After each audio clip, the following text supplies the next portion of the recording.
শিরায় শিরায় রক্ত, দুদিন পরে জুতো মেরে করে দেবো শক্ত। এই কথাটা আমার আজও আমি ঘুমের মধ্যে কথাটা ভাবলি। কথা বুঝলেন? সাবধান হয়ে যাও, তোমার ভাঁড় ফাটিয়ে ফেলবো। হ্যাঁ, তুমি উল্টো পাল্টা চলছো, তুমি ঠিক হও, তুমি তোমার জবানটা বন্ধ রাখো, তুমি এইভাবে কথা বলো না। যদি এরকম চিল্লে মিল্লে যদি আমরা হুজুরকে এরকম করে বলি, আচ্ছা হুজুর রেগে যাবে না ঠান্ডা হবে? জোরে বলো। রেগে যাবে, আর বেশি রেগে যাবে। আমি একটা ভিডিও দেখছি, আমার হুজুরকে বলা ওয়াজ করতে করতে জুতো তুলে বগল দিয়ে দেখাচ্ছে। এটা এইগুলো মানায় না হুজুর। আপনি হয়তো হ্যাঁ মানুষকে ওটা দিয়ে একটা শিক্ষা দিতে চাচ্ছেন, হ্যাঁ একটা শিক্ষার কথা আপনি বলতে চাচ্ছেন, কিন্তু আপনাকে মাথায় রাখতে হবে ওটা নবী আনা মাহফিল, আবার নবীর স্টেজ। আপনি হয়তো আসার সময় কোনো কুকুর পেশাব করে দিয়েছিল, আপনার জুতো তলায় লেগে গেছে, আর আপনি যে পাঞ্জাবিটা যে ফতুয়াটা পরে ওয়াজ করছেন হয়তো নাপাকিটা ওতে লেগে গেছে। ওই অবস্থায় আপনি যা দোয়া চাইবেন আল্লাহ বলছে কবুল হবে না। কথা ঠিক কি? তাহলে হুজুর এটা তো আপনাকে মাথায় রাখতে হবে না। আপনি এগুলো করবেন না, আপনি বলবেন না যে শিরায় শিরায় রক্ত। হ্যাঁ, দাদা হুজুর কেবলার আমরা দাদা হুজুর কেবলার ভক্ত নয় বাবু, ভক্ত 2 নম্বরে, আমরা দাদা হুজুর কেবলার মুরিদ। কথা ঠিক কি না? তারপরে ভক্ত, আগে মুরিদ বলে আমরা দাবি করব। দাদা হুজুর কেবলা একলা একলা জান্নাতে যাবে, আর আমরা ওরা দামাটা ধরে আছি, রশিটা আমরা ধরে আছি। ভক্ত হলে রশি ধরা, ভক্ত এক জিনিস আর মুরিদ আরেক জিনিস। হ্যাঁ, ভাইজানের ভক্ত এটা ভক্ত, এটা মুরিদ। আর দাদা হুজুর কেবলার আমরা মুরিদ। আপনি বলবেন না যে শিরায় শিরায় রক্ত, দুদিন পরে জুতো মেরে করে দেবো শক্ত। এই কথাটা আমার আজও আমি ঘুমের মধ্যে কথাটা ভাবলি। কথা বুঝলেন? আমার ফুরফুরাকে ভালোবাসি। কথা ঠিক কি না? আমরা দাদা হুজুর কেবলাকে মহব্বত করি, ভালোবাসি। দাদা হুজুর কেবলা থেকে শুরু করে নিয়ে আর একদম ছোট্ট মানুষ যে আছে, সেই মানুষটা যদি স্টেজে ওঠে আমরা তাকে সম্মান দিয়ে দাঁড়িয়ে যাই। কথা ঠিক কি না? আমরা ভালোবাসি। আমরা দাদা হুজুর কেবলার বংশধরের থেকে, ওই রক্তের খুন থেকে আমরা শিক্ষা লাভ করি। একটা জিনিস আমি বলবো হুজুর, হুজুর আমি আপনার কাছে বা আমরা এই লাউগাছি মানুষ সবাই মিলে অনুরোধ করছি, আপনি যদি পা ধরতে বলেন পায়ে ধরছি, হাত ধরতে বলেন হাত ধরছি। গন্ডগোল ঝামেলা যদি থেকে থাকে, হাঁড়ি কলসি এক জায়গায় থাকলে ঠোকাঠুকি হয় কি হয় না? জোরে হয়। তা আছেন সকলে, আমরা সবাই একসাথে আছি। গন্ডগোল ঝামেলা যদি থাকে, তা আপনাদের গন্ডগোল, আপনাদের তো ঘর বাড়ির তো অভাব নাই, একটা ঘরের ভিতরে ঢুকে সবাই মিলে বসে বসে আপনারা আপনাদের গন্ডগোলটা মিটিয়ে নেন। ঘটপুকুর চৌমাতে এসে বলার দরকার নেই। কথা ঠিক কিনা? কই অমুক মঞ্চে আজকের ভাইজানের এত ভক্ত কেন হয়ে যায়? কই ভাইজান তো বলেন। আমি তো চাচা যান হুজুর, আমি তো খারাপ বলছি না চাচা যান, সম্মান।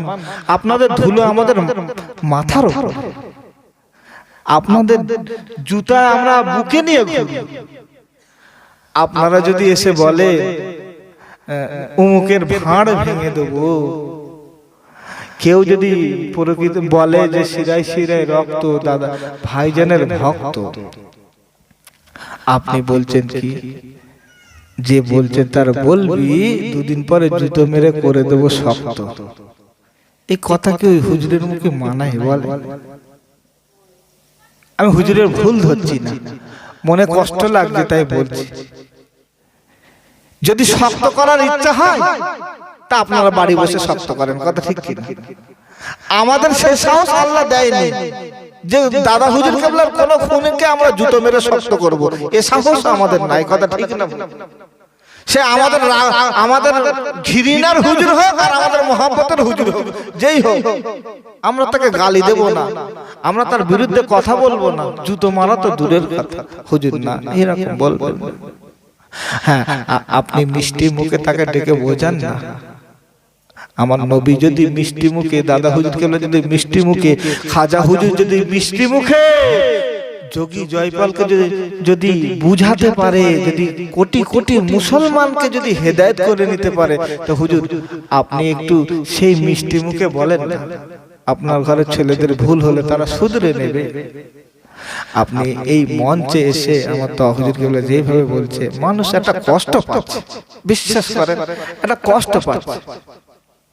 হয়তো এই কথা শুনে অনেকে তৌহিদুল কিরম করে বলছে, আমি না তৌহিদুলকে আমি এইরকম বলছি না, আমি তৌহিদুলকে কি বলছি, তো চাচা যান আপনি এইভাবে বলেন, এতে মানুষজন একটা খারাপ মাইন্ডে নিচ্ছে এবং গালাগালি ছুটছে। গালাগালি হয়তো ডাইরেক্ট সামনে গিয়ে মুখ থেকে বলছে না, গালাগালি লিখে লিখে ছুড়ে দিচ্ছে। হুজুর তুমি দেখো একটু শুধরাও। তো হুজুর আপনি গালাগালি দেখে শুধরাবেন না, আপনি গালাগালি নিতে যাবেন না, আপনি একটু ভাবনা চিন্তা করে আপনি একটু চিন্তা ভাবনা নেন। আমরা আপনাকে যে ভালোবাসি সেই ভালোবাসার জায়গাটা যেন আমরা চাই আপনার মৃত্যু পর্যন্ত, মৃত্যুর পরেও যেন আল্লাহ সেই সম্মানের জায়গা রেখে দেয়। কথা ঠিক কিনা? জোরে বলেন আল্লাহুম্মা আমিন। আমার আল্লাহ আমাদের সহ আমাদের হুজুরদেরকে, আমাদের আকাবিরদেরকে হেদায়েত করে ইহদিনাস সিরাতাল মুস্তাকিমের পথ দেখাক। জোরে বলেন আল্লাহুম্মা আমিন। আচ্ছা বাবু, আমি যদি কাউকে ঠান্ডা মাথায় বোঝাই সে তো বুঝবে।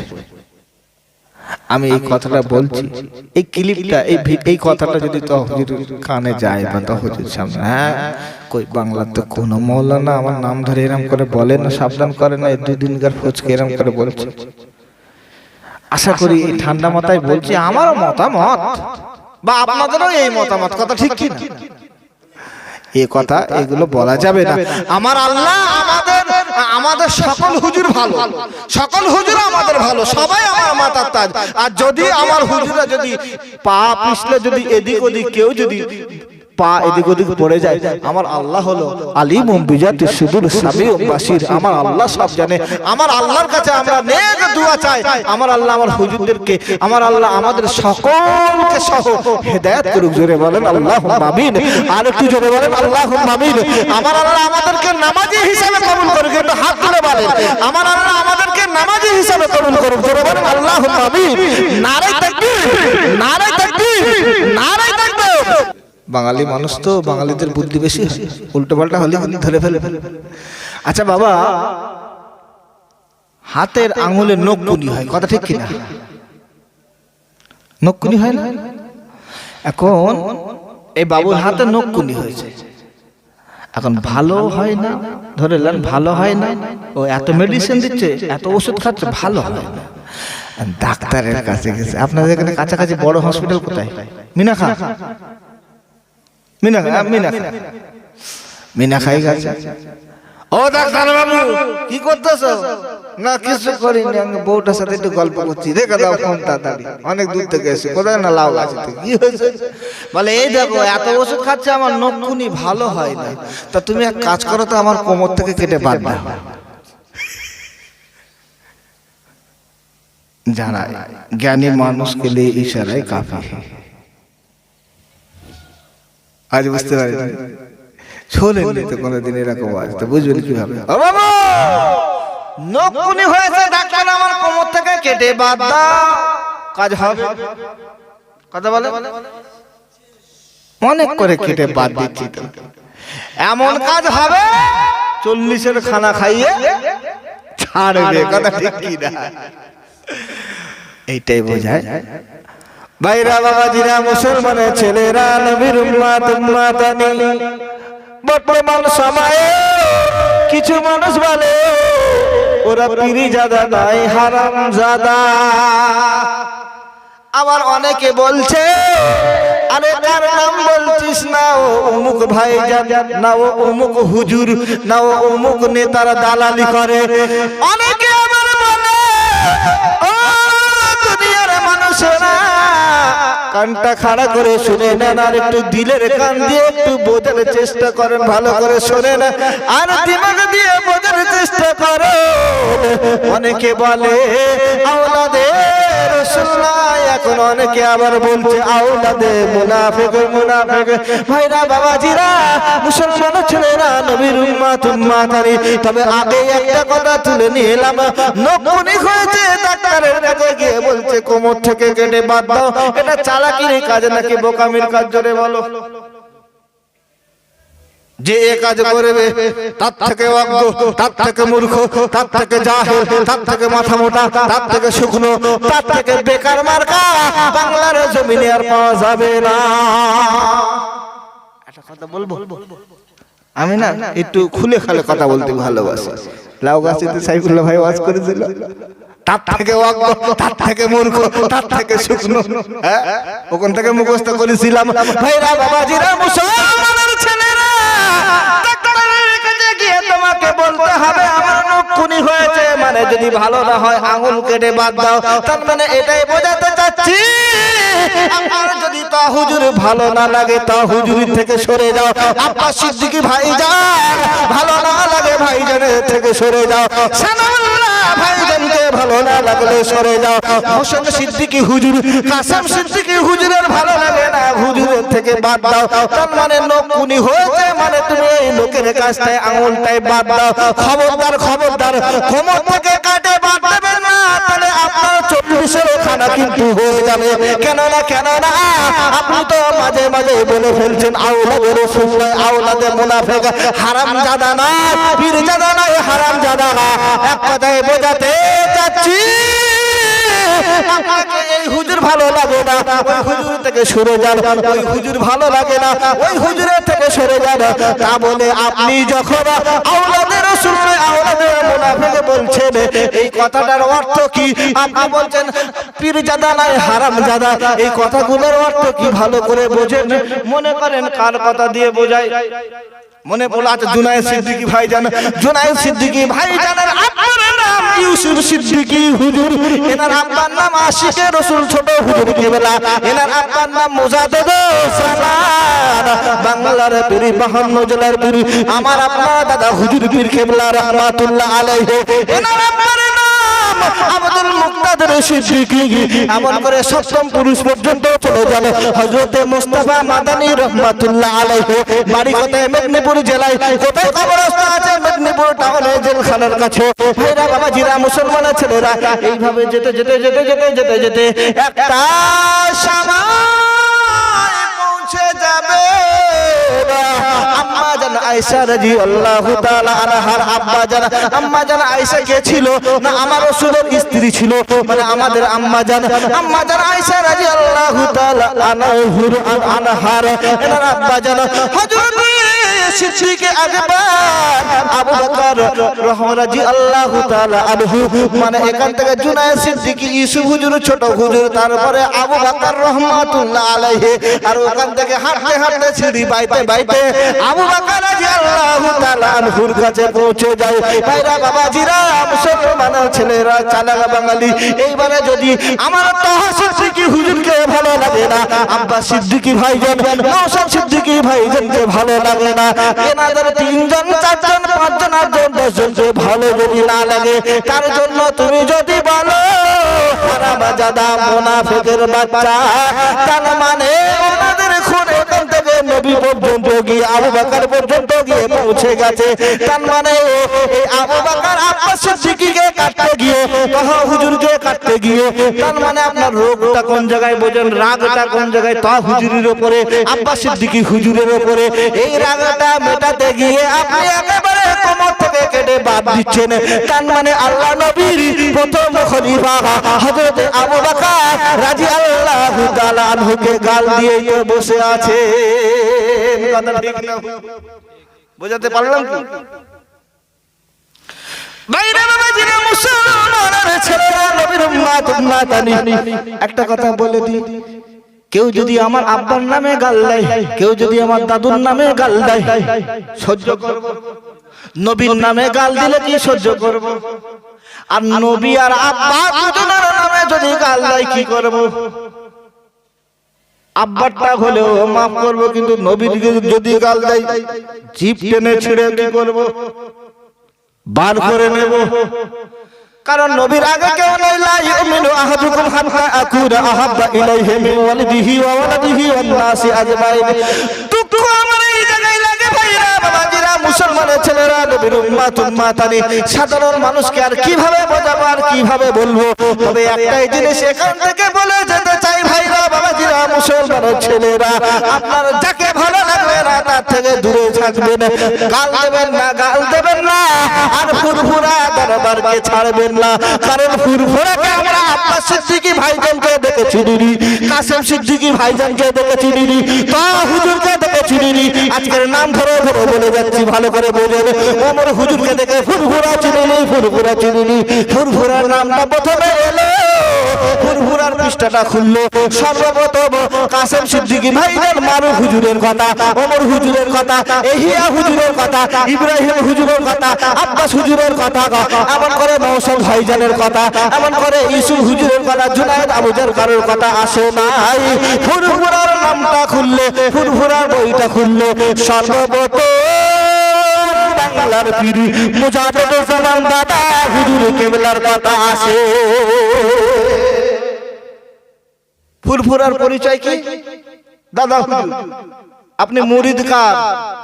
তাও হুজুর। আব্বাস সিদ্দিকী ভাইজান মুরিদ দাদা হুজুর কেবলার কথা, ঠিক?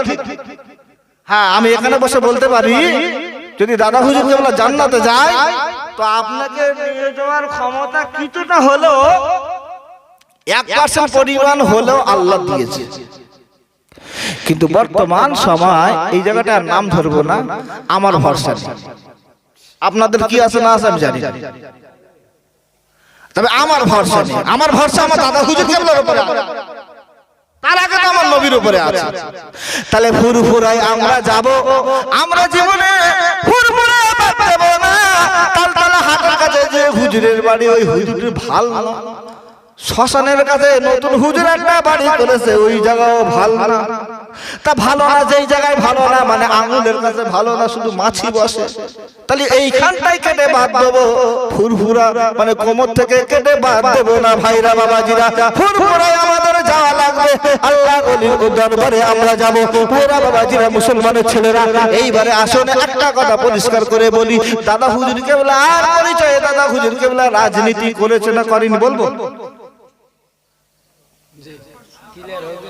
না, আমি কারো কষ্ট দিয়ে বলবো না, শিক্ষা আছে। এই ওয়াজে কেউ কষ্ট পাবে না, কেউ বিরোধিতা করবে না, কারোর কাছে বন্দুক থাকলেও গুলি করবে না, ভয় নেই। শোনেন, দাদা হুজুর কেবলা বলেছে কি, যদি বলে বিস্তারিত আলোচনা করতে গেলে অনেক দূর চলে যাবে। আচ্ছা বাবা, সকাল বলে সকাল না, সকালবেলায় আবার আমার বললাম ভুলে গেছি গো, কটা বাজে দেখি, আমি এখান থেকে অনেক দূর যাবো গো। তবে আজকের ওয়াজ না, কালকের এই দিনাজপুরের কাছে, আমি এখান থেকেই গাড়ি ছাড়বো। বাবা ভালো করে বোঝেন, যেটা বোঝাতে চাচ্ছি, এটা হলো স্বাধীন ভারত 1947-এর আগে। দাদা হুজুর কেবলা রাজনীতি করেছে না করেনি? আচ্ছা, তার রাজনীতির কথা বলতে গেলে একটা কথা আসে, রাজনীতি শব্দের অর্থ কি আগে বুঝতে হবে। রাজনীতি কি? রাজনীতি হলো রাজার উপরে যে, রাজার উপরে যে নীতি, মানে রাজা যদি বলে ওই পুকুরটা দেখছিস, হ্যাঁ দেখতে পাচ্ছি, এই প্রজা সবাই দেখ, হ্যাঁ দেখতে পাচ্ছি, এই দেখ ওই পুকুরের না ওই দিকের পানি নিচু হয়ে আছে আর এই দিকের পানি উঁচু হয়ে আছে, আমাদের কি করতে হবে? বিশ্বাস করতে হবে না। আমরা এই রাজার কথা মানব না, সবাই মিলে যে মতটা দেবো তার নাম রাজনীতি। কথা ঠিক কিনা? সত্য যেটা দেখবো সেইটা। এক কথায় রাজনীতি মানে হলো সত্য জিনিসটাকে উদ্ঘাটন করা, মানব সেবা করা, মানবের জন্য কাজ করা, এর নাম রাজনীতি। এইবারে আসেন, মানবের জন্য কাজ আমাদের মসজিদের ইমাম সাহেব করে না? মানবের হয়ে কাজ, মানুষের উপকার মসজিদের ইমাম করে না? আমার নবী করেনি? তাহলে আমি যদি রাজনীতি কথাটা উড়িয়ে দিয়ে যদি বলি মানবের হয়ে কাজ, রাজনীতি, এই রাজনীতি মনে করেন আমার বাড়ি চীন দেশে, আমার বাড়ি চীন দেশে, আর আমার বাড়ি আমার এলাকায়, আমার চীন দেশে, এই রাজনীতি শব্দে আমরা বলি, চীন দেশের মানুষরা বলি মানুষের সেবা করা। তাহলে আপনারা খারাপ ভাববেন? বুঝতে পেরেছি? মনে করেন চীন দেশের রাজনীতিকে বলে মানুষের উপকার করা, মানুষের হয়ে কাজ করা, তাহলে রাজনীতি মানে তো ভালো জিনিস। কথা ঠিক না? মানুষকে সেবা করা, মানুষের হয়ে কাজ করা, মানুষের ভালাই চাওয়া সর্বপ্রথম কে করেছে? আমার নবী। কথা ঠিক কি? আমার নবীকে আজাজি মানে কি নাম, ওই আবু জেহেল শুকনো বেঈমান। হ্যাঁ, সাইফুল্লাহ ভাইয়ের কথা, শুকনো বেঈমান। কোথায় যে পায় মানুষটা আল্লাহ জানে। নদীর পাশে বাড়ি তো মাঝে মাঝে ডুব মারে, দু চারটে করে বুদ্ধি ওখান থেকে মনে হয় পেয়ে যায় আল্লাহ। শুকনো বেঈমান আবু জেহেল। আবু জেহেল নবীর গলায় রশি দিয়ে টেনে দিয়েছে। নবী কোথায়? সেজদা অবস্থায়। আমার নবীর নিঃশ্বাস নিতে কষ্ট হচ্ছে। নবী কিরাম করে মানব সেবা করেছে দেখেন। আম্মা জান ফাতেমা দেখতে পেল, ছোট মানুষ তখন, এসে সরে যান, আমার আব্বার কষ্ট হচ্ছে, নবীর কষ্ট হচ্ছে। তা আবু জেহেল ছাড়ে না, আবু জেহেল ছাড়ে না, আরো দড়িটা রশিটা পেঁচ দিয়েছে। আমার নবী কাশছে, কষ্ট কাশছে, আর নিঃশ্বাস নিতে কষ্ট হচ্ছে। এমন সময় আম্মা জান ফাতেমা রেগে গিয়ে হাত তুলেছে, আল্লাহ এই আবু জেহেল ধ্বংস করে দাও, এর লস্করকে ধ্বংস করে দাও। আমার নবী ওই কষ্ট অবস্থায় কি বলেছে জানেন? মানবকে কেমন সেবা করেছে? এ ফাতেমা, ও মা ফাতেমা, কষ্টের সাথে বলছে, বদদুয়া করো না, হাত নামাও, হাত নামাও, কারণ তোমার দোয়া আল্লাহ কবুল করলে এদের ধ্বংস করে দেবে। তাহলে আমি কলেমা দাও তার কাছে দেব। কথা বুঝতে পারবেন? তাহলে দেখেন, কষ্টই পড়েও মানুষের কথা চিন্তা করা, এর নাম হলো রাজনীতি। তা এইবারে যদি বলেন আমাদের ইমাম সাহেব যদি করে মানুষের হয়ে কাজ, আমি আপনি যারা বসে আছি কি বক্তা কি শ্রোতা করেছি কি করি? তাহলে মানুষের উপকার, মানুষের হয়ে কাজ দাদা হুজুর কেবলা করেছে কি করে? তাহলে দাদা হুজুর কেবলা কি রাজনীতি করেছে বুঝতে পারছেন? ওই স্কুলের ভিতরে গিয়ে চট ঘেরা, ওর ভিতরে টুক করে টিপে দেওয়া, এর নাম রাজনীতি। আমার দাদা হুজুর কেবলা এই করে। এবারে বিস্তারিত বিভিন্ন কিছু, এই হুজুর এক কথা বলছে, ওই হুজুর এক কথা বলছে, যে যা বলছে। একটা কথা আমি বলি, ফুরফুরা শরীফের হুজুর থেকে শুরু করে নিয়ে আর ভাইজান হুজুরা যারাই আছে, এনারা প্রত্যেকে ওনাদের পূর্বপুরুষের কথা জানে, সবাই জানে, কিতাবেও লেখা আছে। তবে সেই জামানায় ভারত হলো স্বাধীন বর্তমান, আর 1947 আগে পরাধীন ছিল।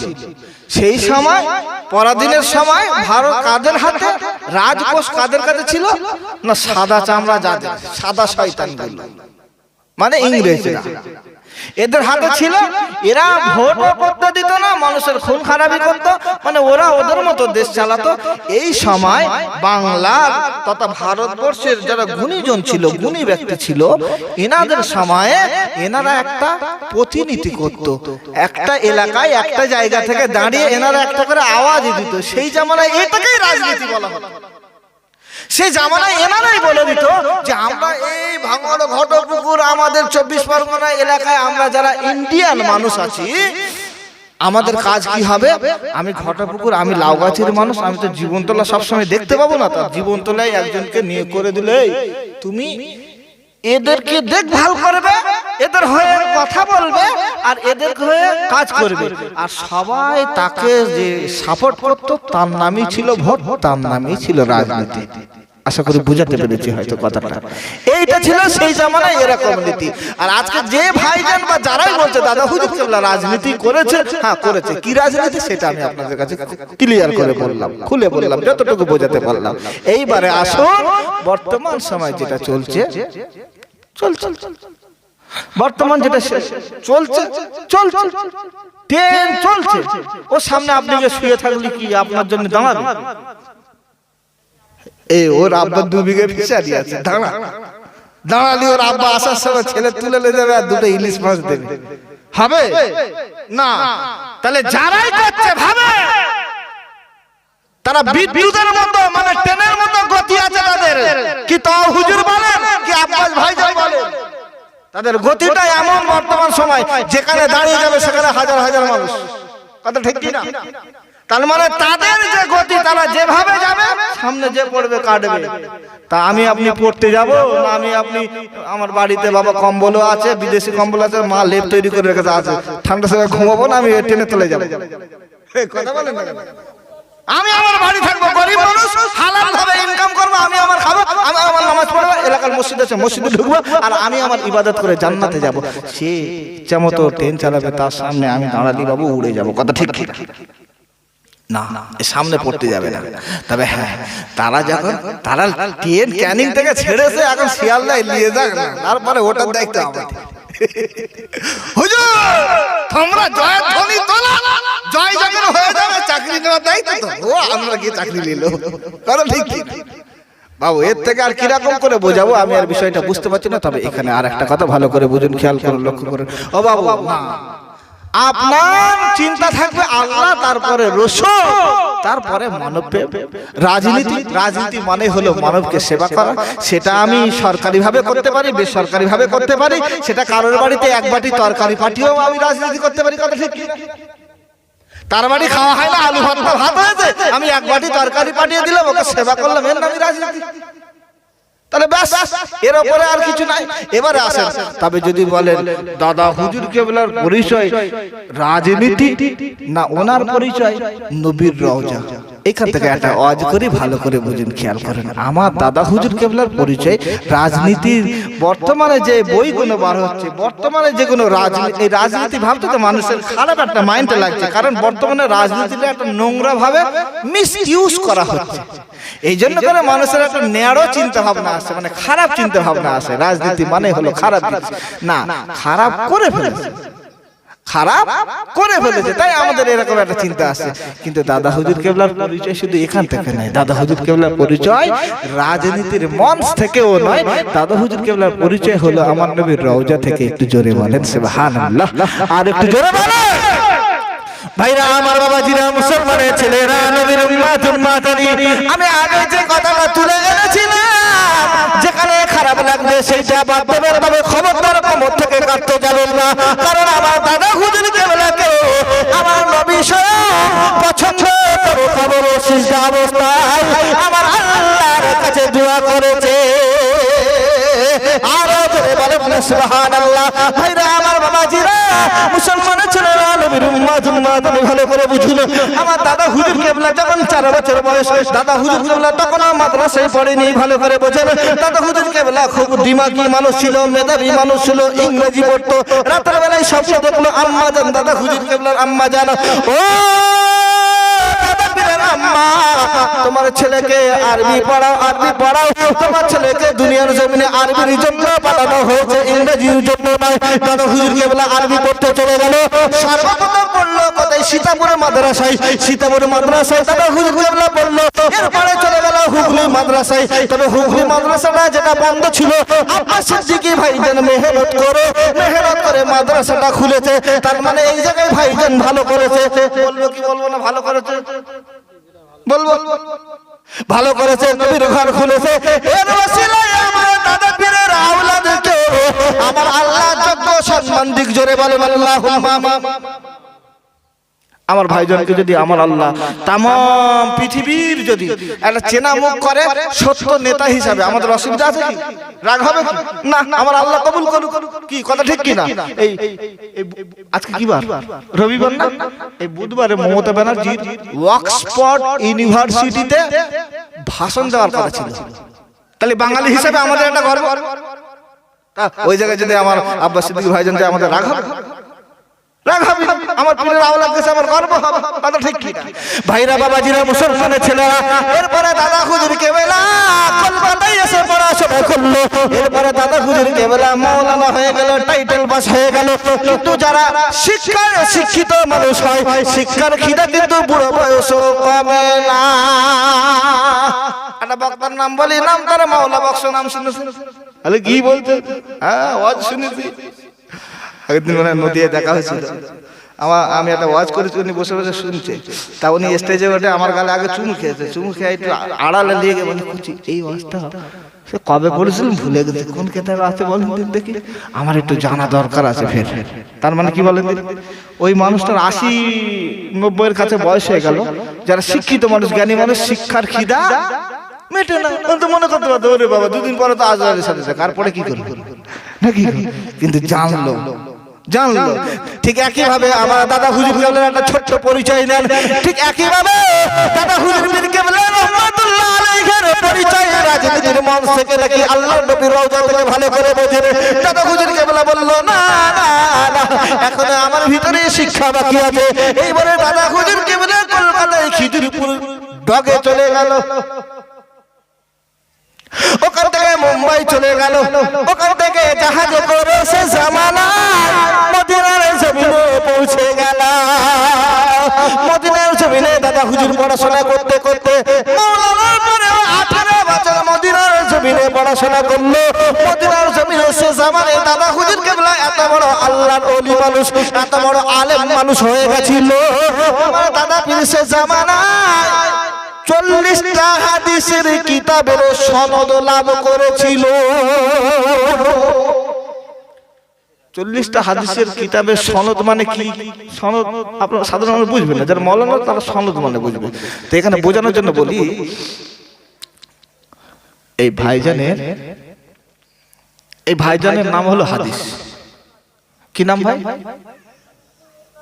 আপনার নাম? হ্যাঁ, এখন তোমার নাম হাদিস। এখন এই হাদিস এখান থেকে শুরু করে। এনার 5টা ছেলে, 9টা মেয়ে। এনার আব্বার 13টা ছেলে, 12টা মেয়ে। ওনার দাদুর 40টা ছেলে। আর তার নিচে এইভাবে যেতে যেতে যেতে যেতে 100 পর্যন্ত চলে গেছে। তাহলে সবার ছেলে, সবার মেয়ে, সবার ছেলে, সবার মেয়ে, তার দাদা, তার দাদি, তার নানি, তার চাচি, তার খালু, তার ফুফু, তার মামি। এখনকার আলেম যদি এর নামে হাদিস, এই ভাইয়ের নামে হাদিস, তাহলে এই যে বংশের একটা ধারা যা যেখানে গেছে, মনে করেন লতা গাছ, এদিক থেকে ওদিক থেকে সেদিক থেকে ওদিক থেকে গড়িয়ে গড়িয়ে এদিক থেকে উঠে গেছে। ভালো করে বোঝেন। তাহলে এখান থেকে 100 পর্যন্ত যদি চলে যায়, তাহলে ওনার দাদুর নাম, ওই দাদুর আরো 6টা ছেলে ছিল, ওই 6টা ছেলের আরো 12টা ছেলে ছিল, তাদের আরো 2টো ছিল, সেই 2টো থেকে আরো 4-5টা বাচ্চা পেলেছিল। এইরকম করে যেতে যেতে 100 পর্যন্ত গেছে। আচ্ছা বলেন তো দেখি, এই হাদিস মানে এই বংশধারা এখনকার আলেম আর মাথায় রাখতে পারবে? আছে বলে মনে হয়। কিন্তু আমার দাদা পীর এইরকম হাদিস সনদ মানে হলো এই জিনিস, একদম ধারা। সেই ধারার কোন রাবি, কে বলেছিল, কোথা থেকে এসেছিল, তাদের বাড়ি কোথায় ছিল, তার বংশ পরিচয় কি ছিল, সে মানে তার হালালি জীবন কতটা ছিল নাকি হারামি জীবন কতটা ছিল, সে কেমন ভাবে পড়াশোনা করেছিল, তার লাইফ স্টাইল কি ছিল। এবারে এই মানুষটা হাদিসটা কার কাছ থেকে শুনেছিল? না, ওর কাছ থেকে শুনেছিল। তার কি ছিল, তার কি, এইভাবে শুনতে শুনতে এইভাবে পড়াশোনা বুঝতে বুঝতে বুঝতে বুঝতে একটা হাদিস মুখস্থ হয়ে গেল। মানে একটা হাদিসের রাবি, সনদ। আমাদের শুধু হাদিস মুখস্থ, সনদ মুখস্থ নেই বাবু। একটা সনদ মুখস্থ করতে গেলে মিনিমাম তো মনে হয়তো 6 মাস সময় লাগে। গুলিয়ে যাবে, কথা ঠিক কি? গুলিয়ে যায়। আমরা মাদ্রাসায় মুখস্থ করেছিলাম, ফালা ফালা ফালু ফালা ফালাতা ফালনা ফালতা ফালতুমা ফালতু ফালতি ফালতুমা ফালতুনা ফালতু ফালনা। বলেন একদিন বলে কি বলেছি? হ্যাঁ, আমরা বলি, আমরা মাদ্রাসায় আর কি করতে করতে বলতো ফালা ফালা ফালু, মাদ্রাসার ডাল না, মাদ্রাসার ডাল আর আলু, ফালা ফালা ফালু, মাদ্রাসার ডাল আর আলু, ফালতা ফালতুমা ফালতুন না, মাদ্রাসার ডাল আলু ভালো লাগে না। আমরা এইভাবে বলতাম। তো যাই হোক, কথা হলো এটা নয়, আমি যেটা আপনাদের বোঝাতে চাচ্ছি বাবু, এইভাবে আমার দাদা হুজুর কেবলা 40টা হাদিসের কিতাবের সনদ লাভ করেছিল। জোরে বলেন সুবহানাল্লাহ। হাদিস তো মুখস্থ, এক্ষুনি নেটে সার্চ করলে একটা হাদিস চলে আসবে। 10 মিনিট সময় নেব, 8 লাইনের হাদিস একটা মুখস্থ করে নেবো, কালকে গিয়ে ওয়াজ করে দেবো, হয়ে যাবে। কিন্তু সনদ মুখস্থ করো ওই হাদিসটা না, এই দিমাগ বর্তমানে নাই। ভালো করে বুঝুন।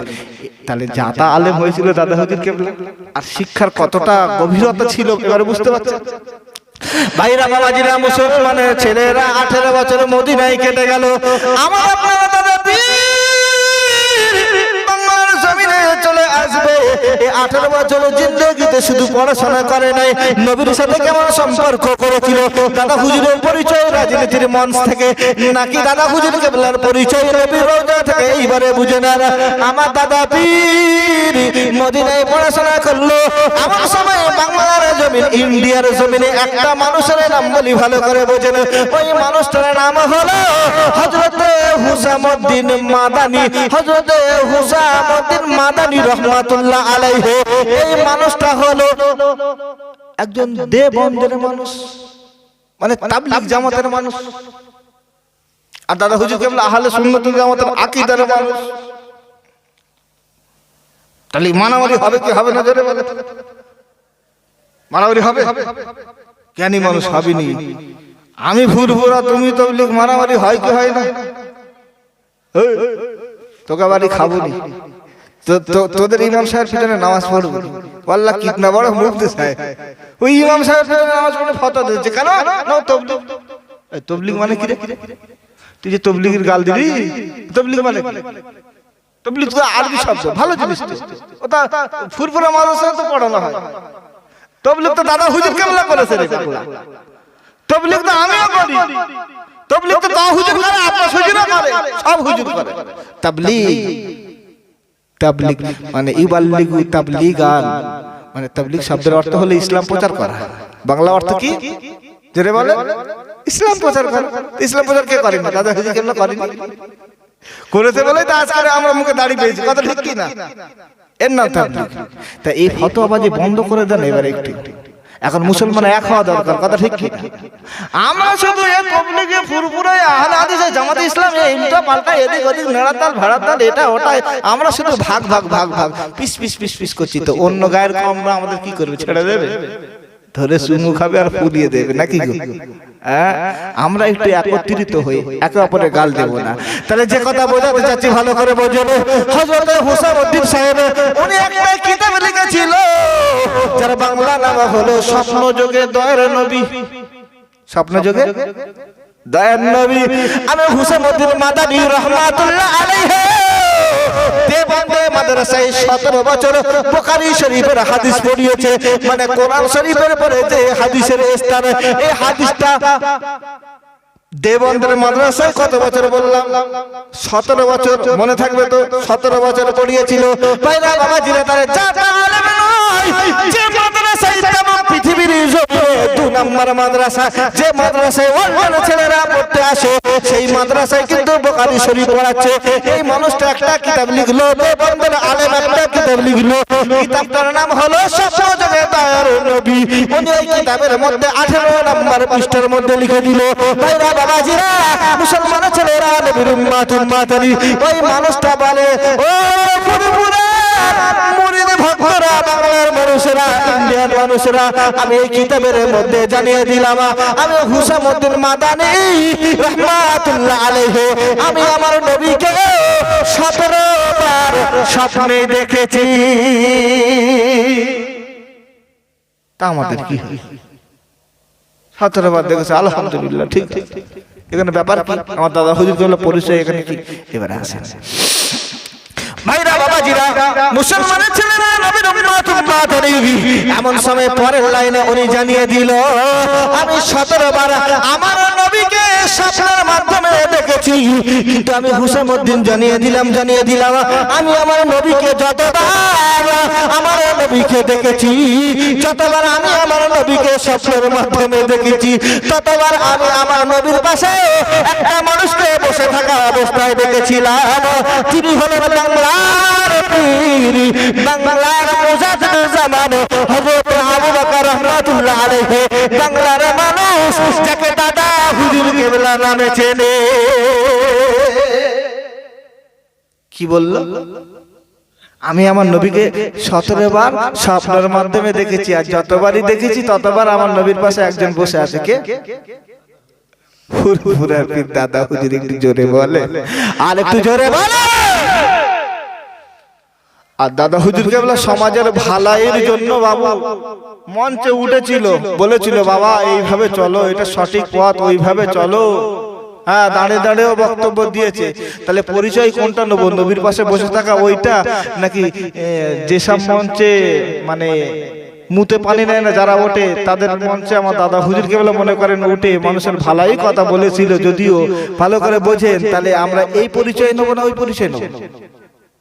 নবীর রওজার পাশে স্থান পেয়েছে, তার মানে এই পরিচয় আগে নয়। হ্যাঁ, ওনার জীবনের পাটার ভিতরে, ওনার জীবনে লিখতে গেলে হয়তো এই পৃষ্ঠাও আসবে, কিন্তু সর্বপ্রথম যেটা আসবে সেটা হলো আমার নবীর রওজা, আমার নবীর গোলাম, আমার নবীর প্রকৃত ঈমানদার উম্মত, আমার নবীর প্রকৃত উম্মত হয়ে আমার নবীর পাশে স্থান পেয়েছে। একটু জোরে বলেন না সুবহানাল্লাহ। এই ছিল আমার দাদা হুজুর কেবলা সংক্ষিপ্ত পরিচয়।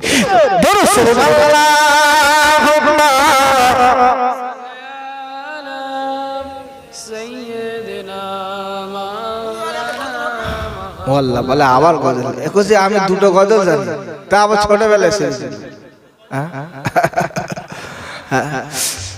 বাবু না আলোচনা আর বাড়াবো না। আচ্ছা মুরব্বী শোনেন একটা কথা বলি, আমি আর বাড়াবো না। আল্লাহ যদি জীবনে আবার কোনো সময় নিয়ে আসে বলবো একটা পর্যন্ত টাইম। আমি তো জানি কিয়াম সালাম দোয়া করবে, একটা বেজে যাবে, এখন একটা এক কোচি বলেছে যখন একটা ছোট্ট করে একটা তুলে দু লাইন একটা তুলে দিই নাকি মুরব্বীরা, তারপর দোয়া খায়ের করে দেবো। সকলে মিলে উচ্চ আওয়াজে আমার সাথে পড়ে জোরে জোরে ভোরের বেলায় বলো ইয়া রাসূলুল্লাহ, জোরে জোরে ইয়া রাসূলুল্লাহ ইয়া হাবিবাল্লাহ, জোরে জোরে ইয়া রাসূলুল্লাহ। গোলাপ নীলাম গাধা নীলাম, নীলাম রজনী গন্ধা, আর হাসি মুখে সবাই মিলে, বাচ্চা বুড়ো সবাই মিলে, বক্তা শ্রোতা সবাই মিলে, বেটা ছেলে মেয়ে ছেলে সবাই মিলে, লাউগাছি এলাকা থেকে সবাই মিলে, জানাবো হাজার দরুদের নজরানা। একবার দেখা দাও যদি ওগো মদিনাওয়ালা, একবার দেখা দাও যদি ওগো কমলিওয়ালা, একবার দেখা দাও যদি নিশি রাত্রি বেলা, আর হাসি মুখে সবাই মিলে, জানাবো হাজার কিয়ামের নজরানা। বলো বলো ইয়া রাসূলুল্লাহ, জোরে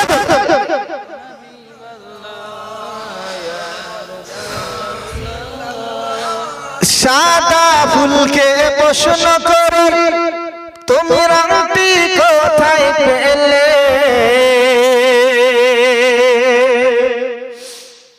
টিউবলাইটের কালার কি জোরে বলে, জোরে বলে। টিউবলাইটকে প্রশ্ন করি তুমি রংটি কোথায় পেলে, সাদা রংকে প্রশ্ন করি তুমি রংটি কোথায় পেলে,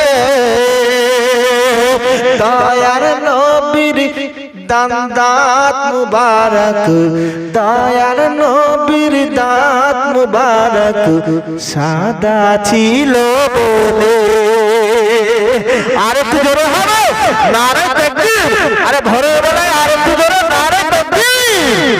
লাল গোলাপকে প্রশ্ন করি তুমি রংটি কোথায় পেলে, লাল ফুলকে প্রশ্ন করি তুমি রংটি কোথায় পেলে, ওহুদ ময়দান নবীর রক্ত লাল ছিল বলে। আর একটু জোরে বলে সবাই মিলে, আরো জোরে, আর একটু জোরে বলেন সুবহানাল্লাহ। হলুদ ফুলকে প্রশ্ন করি তুমি রংটি কোথায় পেলে, হলুদ রংকে প্রশ্ন করি তুমি রংটি কোথায় পেলে, আদার কালার বলো হলুদ। আমাদের বাগানের আদাকে প্রশ্ন করি তুমি রংটি কোথায় পেলে। আচ্ছা বাবু আমি ভ্যান চালিয়ে বাড়ি এসেছি, মানে আমাদের স্বামীরা, আর তরকারি রান্না হয়েছে যদি একদম ফ্যাস ফ্যাসে সাদা হয় আমরা কি বলি, এই হলুদ দিতে ভুলে গেছিস বলি না, মানে হলুদ কম হয়েছে। হলুদ রংকে প্রশ্ন করি তুমি রংটি কোথায় পেলে, দয়ার নবীর বাদান মুবারক, দয়ার নবীর শরীর মুবারক হলুদ ছিল বলে। আর একটু জোরে হবে নারে তাকবীর। সবুজ রঙকে প্রশ্ন করি তুমি রঙটি কোথায় পেলে? গাছের পাতার কালার কি জোরে বলে? গাছের পাতার প্রশ্ন করি তুমি রঙটি কোথায় পেলে? সবুজ রঙকে প্রশ্ন করি তুমি রঙটি কোথায় পেলে? দয়ার নবী রওজা মুবারক, দয়ার নবী রওজা মুবারক, মদিনার ওই রওজা মুবারক সবুজ আছে বলে। আর একটু জোরে। বক্সের গায়ে কি ঝোলানো আছে? হ্যাঁ, ওই অন্ধকার কি? অন্ধকারকে প্রশ্ন করি তুমি রঙটি কোথায় পেলে? কালো রঙকে প্রশ্ন করি তুমি রঙটি কোথায় পেলে? আচ্ছা, এর ওসিলা কি আমার নবীর হবে? এতক্ষণ সব তো নবীর ওসিলায় হচ্ছিল, কালো ওসিলা কি আমার নবী কি কালো ছিল? হবে তো নাকি? নারে তাকবীর, নারে তাকবীর, নারে তাকবীর।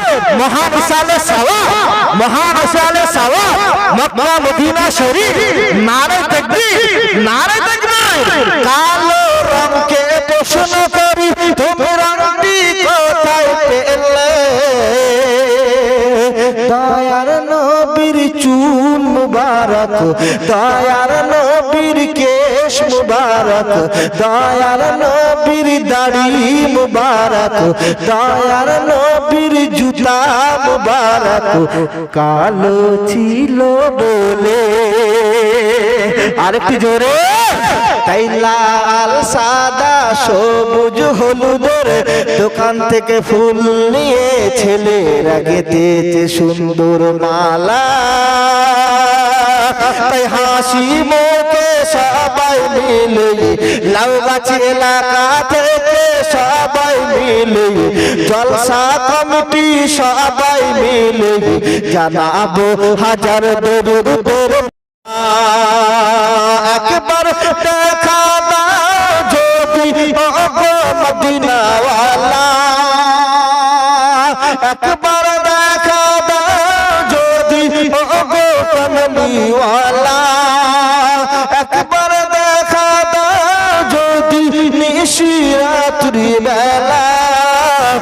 হাসি মুখে সবাই মিলে খুশি মনে সবাই মিলে বিদায় নেওয়ার আগে সবাই মিলে বাড়ি চলে যাওয়ার আগে সবাই মিলে আখিরি দোয়া করার আগে সবাই মিলে তাবারক খাওয়ার আগে সবাই মিলে জানাবো হাজার কিয়ামের নজরানা।